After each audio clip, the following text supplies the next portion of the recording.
Now, creating a list just like we have is all fine and dandy, but sometimes you're given the list first and you got to kind of work backwards to come up with an equation.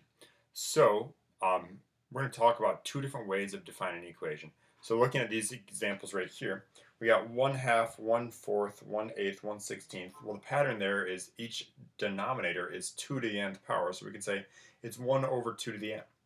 Now, for this other one, we have 1/2 plus 1/4 plus 1/8 plus 1/15. This one's a little more sophisticated, and sometimes it's not as easy to just kind of like jump in and see that. So we're going to write this out a couple different ways. Here's an example that's going to be a little easier.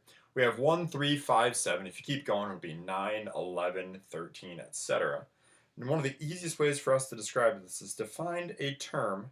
What we can do is take the previous term, and we'll say that's a sub n minus 1, and then add 2 to it. Again, a sub n minus 1 really means the previous term. So, in other words, in order to find, say, the fourth term here, we would take the third term and add 2 to it.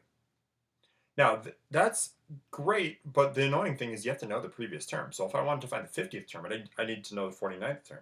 So another option we have here, and this is something we're going to hammer home a little bit in a further section. This other option, we can say 1 plus the change. So 1 is our first term, and then our change would be 2 times n minus 1. If we're adding 2 over and over and over and over, it'll be 2 times n minus 1.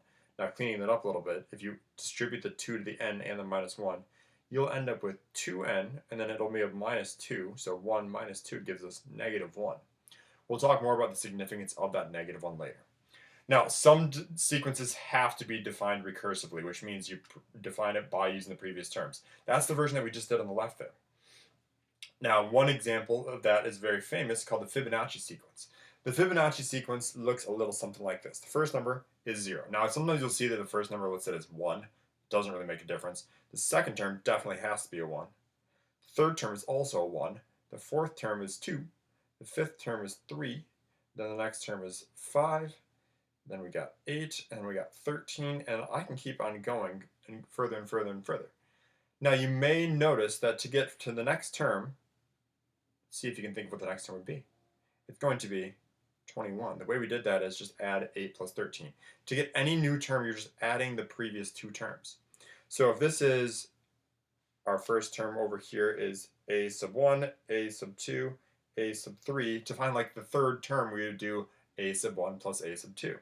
So we're going to say to find any term in that sequence, we're going to say it's a sub n minus 2, two terms before it. In other words, to find the third term, we had to plug in the first term plus a sub n minus 1. So again, this a sub n minus 2 is two terms before. So if I need to find the seventh term, I'd have to take the fifth term and add it to one term before, the sixth term. All right, down at the bottom here, it's factorial notation, and this is just math teacher humor where we say get excited. And the reason for that is because we're using exclamation points. So if n is a positive integer, n factorial is defined as n with an exclamation, which we don't have to yell, but I like to because I think I'm funny. What n factorial would be? It'd be 1 times 2 times 3 times 4 times etc., etc., etc., all the way until you get up to n. Now, a lot of times, we actually approach it the other way. We say it'd be n times 1 less than n times 2 less than n times, and you keep on going until you get to 3 times 2 times 1. So the way we often describe it as is that number times every positive integer, every natural number less than it. So, couple of quick examples. Oh, sorry, one special case, 0 factorial is always 1. If you have a question about why that is, I can describe it later, but for the purposes of this video, we're just going to kind of skip it. So, 0 factorial is going to come in handy. Get the hang of that. That's 1. That's kind of goofy. But 1 factorial is just 1. 2 factorial is 2 times 1, which is 3. Sorry, goodness gracious, thinking ahead to the next one. 2. 3 factorial is going to be 3 times 2 times 1, which is 6. And then one more, 4 factorial is 4 times 3 times 2 times 1. And again, it doesn't matter if you go in the other order, 1 times 2 times 3 times 4, it gives you the same answer of 24. So with this in mind, we're asked to write the first 5 terms of the sequence given by a sub n equals 2 to the nth over n factorial.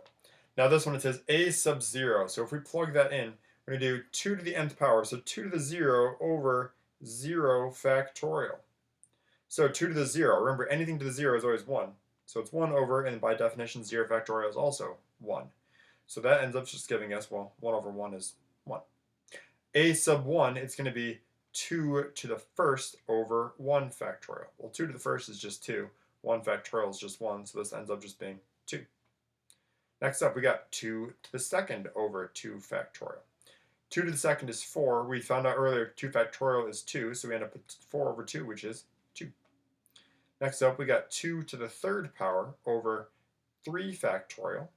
So 2 to the third is 8. 3 factorial, we already found that out, is 6. So we got 8 over 6, which is reducible to 4 over 3. And finally, a sub 4, we're going to do 2 to the fourth power over 4 factorial. 2 to the fourth, we've already found that, or we know that is 16, because 2 times 2 is 4, times 2 is 8, times 2 more is 16.